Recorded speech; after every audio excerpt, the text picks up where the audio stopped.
तो चलिए students, next थोड़ा देखते हैं अपन ampere circuital law.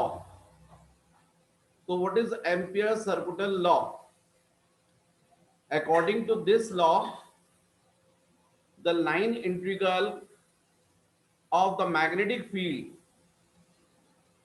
on any closed path is equal to mu naught times the current enclosed by the path.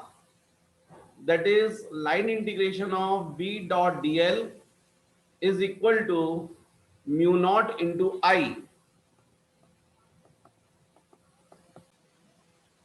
अभी जो मैंने आप लोगों को बोला एम्पियर सर्कुटल लॉ, तो मैंने आपको समझाया according to this law the line integral of magnetic field V bar on any closed path is equal to mu 0 times the current enclosed by the path.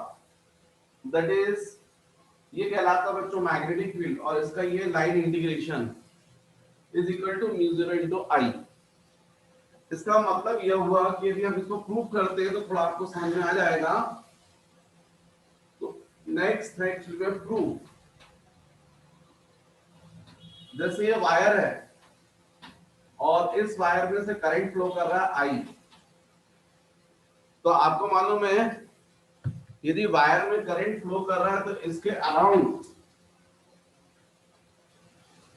Around develop हो जाएगी magnetic field. Wire के around क्या develop हो जाएगी? Magnetic field. यदि ये wire है और इसमें से करंट फ्लो कर रहा है तो डेफिनेटली इसके अराउंड मैग्नेटिक फील्ड डेवलप हो जाएगी। सपोज अपन यहां बात करें इस पॉइंट पर जो वायर से आर डिस्टेंस पर है, और यदि मैं आपसे क्वेश्चन करूं कि बताओ इस पर्टिकुलर पॉइंट पर मैग्नेटिक फील्ड किस डायरेक्शन में है, तो आप या तो right hand palm rule use करेंगे, तो इस राइट हैंड पाम रूल के अकॉर्डिंग आप अपने राइट हैंड पाम को ओपन रखेंगे, थंब और फिंगर्स को परपेंडिकुलर रखेंगे, थंब को रखेंगे करंट के डायरेक्शन में, फिंगर को इस पॉइंट की तरफ। तो इस पर्टिकुलर पॉइंट में मैग्नेटिक फील्ड होगी वो ऐसी होगी टेंजेंशियल, ये डायरेक्शन होगा मैग्नेटिक फील्ड का। इस वायर के अराउंड यदि इस पूरी लेंथ के लिए अपन बात करें और इसका लाइन इंटीग्रेशन यदि ये कर दे तो ये जाएगा integration of B dot dl। dl मतलब यही एलिमेंट लोगे जिसकी लेंथ किसी डायरेक्शन में है और मैग्नेटिक फील्ड भी सेम डायरेक्शन में, दोनों सेम डायरेक्शन में, ये dl। देखो यदि रिंग है और यदि इसमें मैं आपसे बोलूं, यदि मान लीजिए ये इस तरीके से रिंग है, जैसे ये करंट जा रहा है, वायर में से करंट जा रहा है, इसके अराउंड मैग्नेटिक फील्ड डेवलप होगी। ये मैग्नेटिक फील्ड का डायरेक्शन जो होगा वो कैसा होगा? टेंजेंशियल होगा, क्योंकि करंट अपवर्ड आ रहा है ना, तो थंब को आप करंट के डायरेक्शन में रखोगे, फिंगर को इस पॉइंट की तरफ, तो यहाँ मैग्नेटिक फील्ड ऐसी होगी टेंजेंशियल, और इसी डायरेक्शन में लेंथ है, दोनों सेम डायरेक्शन में होंगे, दोनों के बीच का एंगल कितना हुआ? 0। तो अब इस कंडीशन में यदि हम इसको बोले तो ये हो जाएगा magnetic field B dl cos 0, क्योंकि दोनों सेम डायरेक्शन में हो गए। अब integration B dot dl is equal to integration, तो आपने देखा था किसी वायर के कारण r डिस्टेंस पर मैग्नेटिक फील्ड कितनी होती है, उसका फॉर्मूला ड्राइव किया था हमने बायो-सैवर्ट लॉ की जो फर्स्ट एप्लीकेशन थी उसी में। वो था आपका mu 0 upon 4 pi into 2i upon r। Into DL, क्योंकि cos 0 1 हो जाएगा। अब ये कंप्लीट कांस्टेंट है, तो आप इसको कॉमन निकाल सकते हैं, इंटीग्रेशन v डॉट डीएल। यहां पर आप बोलेंगे mu 0 upon 4 pi 2i upon r integration of DL. इसका मतलब integration v dot DL is equal to mu 0 upon 4 pi 2i upon r into integration DL का मतलब ये पूरी लेंथ इस वायर के अराउंड, ये पूरी जो सर्कुलर लेंथ दिखाई दे रही है वो, और ये कितना होगा length 2 pi r. Integration DL का मतलब टोटल लेंथ तो जाएगा 2 pi r, r r cancel, pi pi cancel, 2 into 2 4, 4 cancel. तो इस तरीके से ये जो मैग्नेटिक फील्ड का आपने लाइन इंटीग्रेशन किया है, length integration, line integration is equal to mu not into I, और यही एम्पियर सर्कुलर लॉ है। What is I? Current in closed circular path. ये है एक्चुअली में एम्पियर सर्कुलर लॉ, जिसको मैंने प्रूव किया है।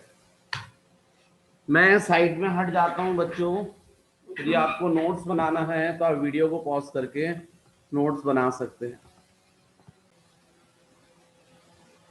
नेक्स्ट बच्चों हमको देखना है application of ampere circular law. तो जैसे अपन ने बायो सेवर्ट लॉ में डिफरेंट एप्लीकेशंस देखी थी, उसमें से एक एप्लीकेशन थी magnetic field inside the solenoid. बिल्कुल वो भी हम यहां ड्राइव कर सकते हैं। तो उसमें आप लोग को याद होगा कि इस तरीके से आपने सोलेनोइड लिया था, और ऐसा था ये एक सिलेंडर था नॉन कंडक्टर, जिस पर सब वायर के ऐसे टर्न्स थे। यदि हम इस सिलेंडर को लेंथ वाइज इस तरीके से कट कर दें, तो नो डाउट ये पूरे सेक्शन हमको नहीं दिखाई देगा। कट होने के बाद हमको ये ऐसा पोर्शन दिखाई देगा। यहां भी जो है वो आपको ऐसा सेक्शन दिखाई देगा। ये वायर नहीं दिखाई देंगे,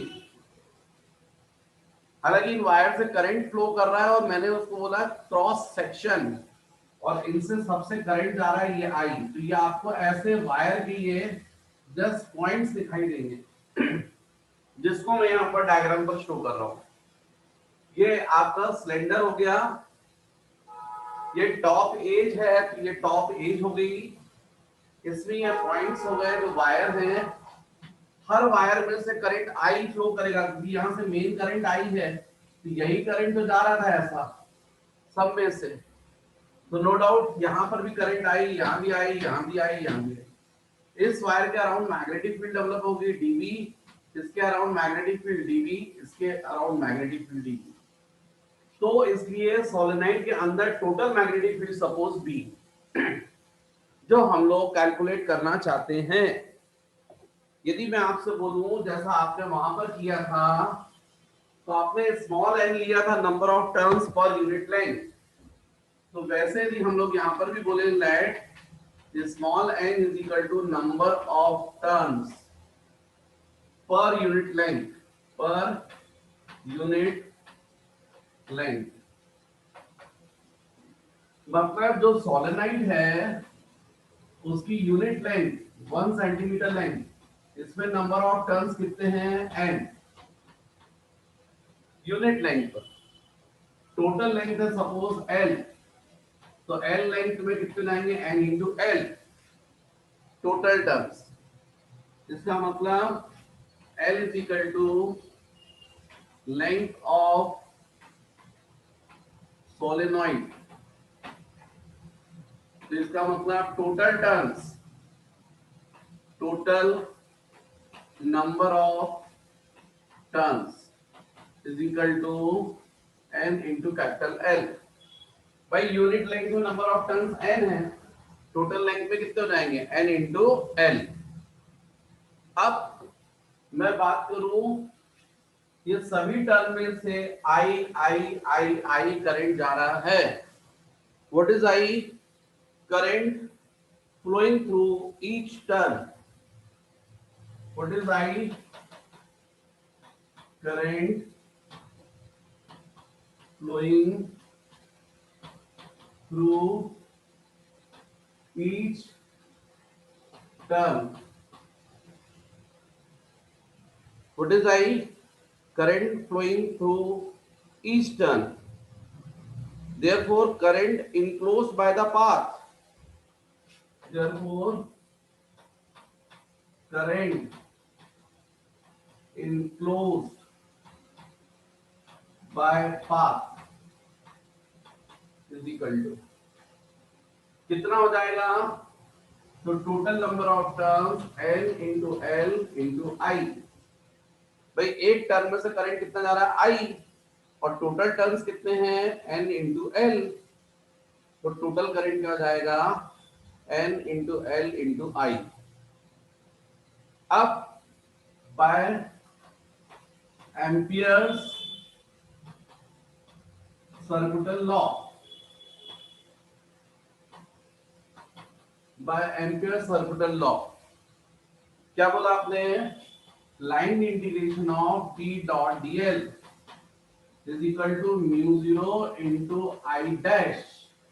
आई की जगह आई डैश जाएगा, क्योंकि जो करंट टोटल करंट इनक्लोज है वो हमने निकाला, तो क्या बोल रहे हैं हम लोग, I dash is equal to ये आई डैश। अब इसकी वैल्यू रख दो, तो हमको क्लियर है बी डॉट डीएल कितना जाएगा, B dl cos zero. Cos zero means 1, और ये जाएगा mu zero into I dash मतलब n into L into I. अब यहाँ पर v जो है वो कांस्टेंट है, टोटल मैग्नेटिक फील्ड cos 0 1 हो जाएगा, integration of dl is equal to mu zero n into L into I, v is equal to integration of dl। Integration dl का मतलब हो जाएगा टोटल लेंथ, और टोटल लेंथ कितना होगा, l, ये जाएगा mu zero into N into L into I, L L cancel. तो इस तरीके से magnetic field I mu zero into N into I. यदि आप देखें तो बायो सेवर्ट लॉ में आपने जब ड्राइव किया था तो बहुत ज्यादा बड़ा डेरिवेशन था, यहाँ तो सिंपल 4 स्टेप में ये पूरा ड्राइव हो गया है। तो बच्चों आप इसको नोट कर सकते हैं वीडियो पॉज करके। तो second application, magnetic field due to long straight conductor. यदि कोई वायर है और उसमें से करंट फ्लो कर रहा है आई, तो उससे आर डिस्टेंस पर कितनी मैग्नेटिक फील्ड प्रोड्यूस होगी, ये हमने देखा था बायो सेवर्ट लॉ की फर्स्ट एप्लीकेशन में। तो फॉर्मूला तो हम लोगों को पता है, B is equal to mu zero upon 4 pi into 2I upon r. लेकिन वो बच्चों बहुत बड़ा डेरिवेशन था, यहाँ पर एम्पियर सर्कुलर लॉ से आप बहुत इजीली ड्राइव कर सकते हो। आपको मालूम है ये वायर है, और यदि इसमें से करंट फ्लो कर रहा है तो निश्चित रूप से इसके अराउंड मैग्नेटिक फील्ड डेवलप होगी इस सर्कुलर फॉर्म में। यहां पर मैग्नेटिक फील्ड टेंजेंशियल होगी, और यही एक्चुअली में लेंथ है, ये मैग्नेटिक फील्ड और ये डीएल। तो यदि मैं आपसे पूछूं एम्पियर सर्कुलर लॉ, तो आपको पता है line integration of V is equal to magnetic field का क्या कहलाता है, line integration. B dot D L is equal to mu not into I. What is I? Current through conductor. अब यहां पर यदि मैं देखूं, दिया गया integration B D L cos zero mu not into I. क्योंकि ये जो वायर है, जब इसमें से करंट फ्लो करेगा, ये वायर में से करंट फ्लो करेगा, तो इसके अराउंड मैग्नेटिक फील्ड ऐसे डेवलप होगी, और वो कैसी होगी, टेंजेंशियल, लेग के डायरेक्शन में, लेग के डायरेक्शन में। दोनों लेंथ और मैग्नेटिक फील्ड दोनों सेम डायरेक्शन में होंगे। cos 0 1 हो जाएगा, b जो है यहाँ पर मैग्नेटिक फील्ड की फिक्स वैल्यू है, कांस्टेंट कॉमन आ जाएगा। Integration of dl is equal to mu not into i। तो जाएगा b इनटू इंटीग्रेशन dl मतलब 2 पाई r, ये total length circumference, mu not into i। तो b is equal to mu not upon 2 pi into I by r. यदि हम 2 से multiply कर दे और 2 से डिवाइड, तो magnetic field B is equal to mu not upon 4 pi into 2 I upon r. यही formula हमने ड्राइव किया था। Magnetic field B is equal to mu not upon 4 pi into 2 I upon are.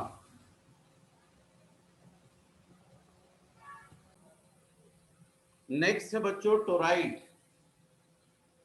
या इसी को बोलते हैं एंडलेस सोलेनाइड।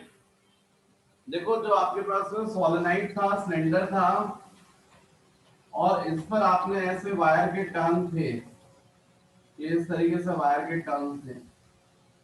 इसी सोलेनाइड को यदि आप बेंड कर दे सर्कुलर फॉर्म में, तो वो कहलाता है एंडलेस सोलेनाइड, या फिर उसी को बोलते हैं टोराइड। यदि इसको मैं जैसा बता रहा हूं टोराइड, तो आप इस तरीके से सर्कुलर फॉर्म में, और इसमें वायर ऐसे कॉइल के फॉर्म में जा रही है,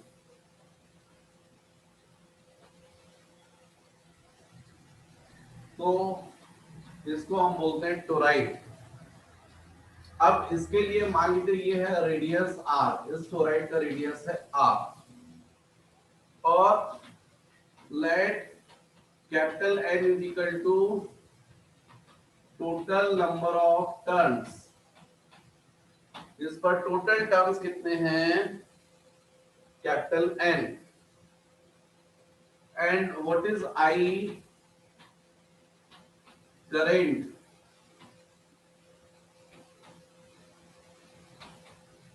थ्रू ईच टर्न। हर टर्न से करंट I फ्लो करेगा। यदि मैं आपसे बोलूं total enclose current by circular path कितना होगा,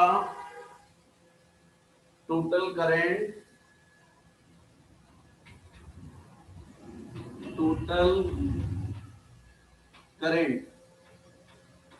enclosed by circular path, तो नो डाउट आपका आंसर होगा I dash is equal to capital N into I, क्योंकि एक टर्न जो है उसमें से करंट फ्लो कर रहा है I, और ऐसे n टर्न्स हैं, तो total current N into I। अब यदि मैं बोलूं आपसे by ampere circular law, by ampere circular law,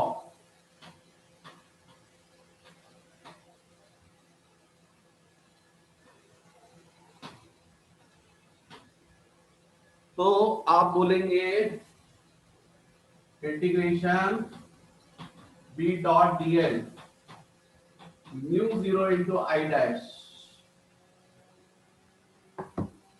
इसका मतलब इंटीग्रेशन। एक यदि आप सर्कुलर टर्म पर देखें, ऐसा ये करंट फ्लो कर रहा है तो मैग्नेटिक फील्ड ऐसी होगी और इसी डायरेक्शन में लेंथ होगी dl, और ये मैग्नेटिक फील्ड दोनों सेम डायरेक्शन में, तो थीटा 0 जाएगा।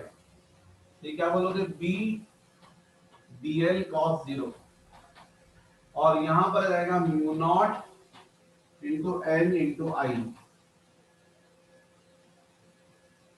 म्यू नॉट इंटू आई, फिर जाएगा b integration of dl cos 0 1 mu not into n into I. cos 0 1 होता है तो डेफिनेटली यहां पर b कांस्टेंट कॉमन निकले। इंटीग्रेशन dl मतलब टोटल लेंथ कितना जाएगा, 2 pi r mu 0 n into I, तो b is equal to mu 0 n upon 2 pi r into of I. यहां पर आप इसकी जगह पर लिख सकते हो small n into I. What is small n, where small n is equal to number of turns per unit length। इसकी पूरी टोराइड की लेंथ कितनी है, 2 पाई r, तो 2 पाई r जो है इस लेंथ पर टोटल नंबर ऑफ टर्न्स कितने हैं, n, तो इसकी यूनिट लेंथ पर नंबर ऑफ टर्न्स कितने होंगे, n अपॉन 2 पाई r। ये भी नंबर ऑफ टर्न्स है, ये भी नंबर ऑफ टर्न्स है, ये नंबर ऑफ टर्न्स है पूरी लेंथ पर और ये नंबर ऑफ टर्न्स है पर यूनिट लेंथ पर, जिसको मैं स्मॉल n से डिनोट कर रहा हूं। तो let small n is equal to number of turns per unit length, then small n is equal to capital N upon 2 pi। तो जैसे सॉलिडाइट ने में आपने किया था उसमें लेंथ होती थी, तो वहां भी यही फॉर्मूला था म्यू 0 इंटू n इंटू आई, पर वहां पर स्मॉल n का मतलब था capital N upon L length. तो राइट के केस में लेंथ कितनी हो गई है, 2 पाई r, इसलिए स्मॉल n हो जाएगा capital N upon 2 pi r। तो ये हो गया एक्चुअली में मैग्नेटिक फील्ड। ये जो साइक्लोट्रॉन होता है बच्चों, इसका यूज होता है जो पॉजिटिव चार्ज पार्टिकल्स होते हैं उनको एक्सेलरेट करने के लिए। उनको एक्सेलरेट इसलिए किया जाता है क्योंकि जैसे आपने देखा होगा एटम में न्यूक्लियस है और न्यूक्लियस के अंदर क्या है, प्रोटॉन्स और न्यूट्रॉन्स, ये कैसे पता चला, तो अल्फा पार्टिकल्स की बम्बार्डिंग जब हुई थी तब, तो अल्फा पार्टिकल जब बहुत फास्ट हाई स्पीड से जाकर न्यूक्लियस से स्ट्राइक कर रहे थे तब उनको पता चला कि कुछ उसमें से रिटर्न हो गए, कुछ डेविएट हो गए।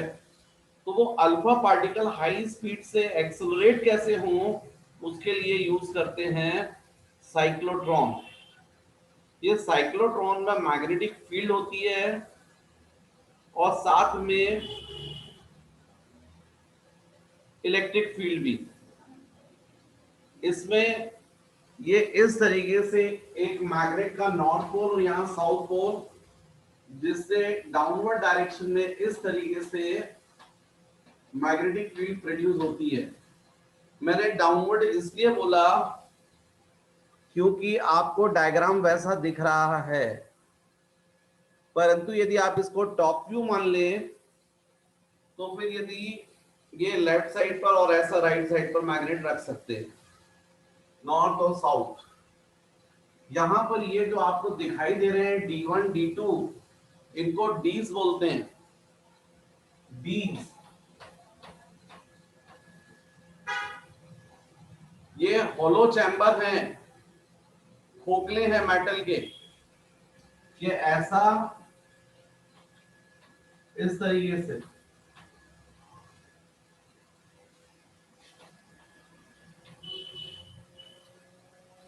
जिसके अंदर जो है अल्फा पार्टिकल मूव कर सकता है। तो एक डी ये D1 जिसको मैं बोल रहा हूं और एक इसके सामने D2। और आप देखें यहां पर मैंने इस तरीके का सिंबल बनाया है। ये सिंबल होता है एसी का, alternating current, alternating voltage. Alternating current और जब ऑल्टरनेटिंग वोल्टेज इसमें डायरेक्शन चेंज होता है, जैसे ये वायर है, यदि इसमें से ऑल्टरनेटिंग करंट फ्लो कर रहा है तो शॉर्ट टाइम के लिए करंट फॉरवर्ड जाता है और शॉर्ट टाइम के लिए रिवर्स। मतलब जब करंट ऐसा जाता है तो ये प्लस होता है और ये माइनस, यहाँ का वोल्टेज प्लस, यहाँ का वोल्टेज माइनस। और जब ऐसा आता है तो ये प्लस हो जाता है और ये माइनस, ऐसा रिवर्स। मतलब पोलैरिटी चेंज होती रहती है। तो इसका मतलब ये हुआ कि यदि आपको ऐसा सिंबल बना है, इसका मतलब शॉर्ट टाइम के लिए D1 पॉजिटिव होगी और D2 नेगेटिव होगी, और शॉर्ट टाइम आफ्टर ये D1 नेगेटिव हो जाएगी और ये पॉजिटिव।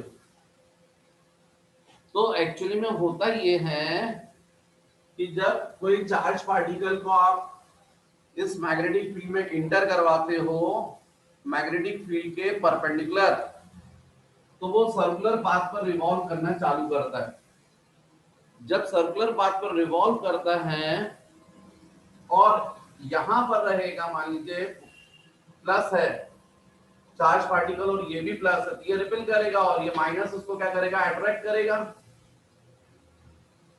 पोटेंशियल डिफरेंस के कारण, V के कारण उसको एनर्जी मिलेगी। एनर्जी के कारण डेफिनेटली वो आगे मूव करेगा, उसके पास वेलोसिटी रहेगी। भाई एनर्जी रहेगी, वही काइनेटिक एनर्जी वेलोसिटी में कन्वर्ट होगी, half mv square, q into del V is equal to half mv square. तो उसकी वेलोसिटी जो है वो भी इंक्रीज होगी, एनर्जी इंक्रीज हो, वोल्टेज चेंज हो रहा है ना उसकी वजह से, और इसलिए वो यहां से यहां पर आता है सर्कुलर पाथ पर। जब यहां आता है तो फिर जब यहां तक पहुंचता पता चला ये प्लस हो गया और ये माइनस हो गया, तो प्लस उसको रिपेल करेगा तो ये यहां से फिर ऐसा जाएगा। तो कुल मिलाकर वो सर्कुलर पाथ पर रिवॉल्व करते जाता है इंक्रीजिंग रेडियस पर। क्योंकि आप लोग को फॉर्मूला है मालूम है, R is equal to mv/qv। Circular path पर जो रिवॉल्व करते हैं उसका रेडियस होता है mv/qv। यदि वेलोसिटी इंक्रीज होगी तो रेडियस इंक्रीज होगा, या रेडियस इंक्रीज हो रहा मतलब वेलोसिटी इंक्रीज हो रही है। तो फाइनली वो जो चार्ज पार्टिकल उसका सर्कुलर पाथ का रेडियस इंक्रीज होता जाएगा और वेलोसिटी इंक्रीज होती जाएगी, और फाइनली यहां पर इस चैम्बर में ये विंडो है, W लिखा है, इससे जब चार्ज पार्टिकल बाहर निकलता है तो बहुत हाई वेलोसिटी से निकलता है, जिससे हम टारगेट के ऊपर हिट करवा देते हैं। तो एक्चुअली में ये जो साइक्लोट्रॉन है इसका यूज चार्ज पार्टिकल्स को एक्सेलरेट करने के लिए किया जाता है।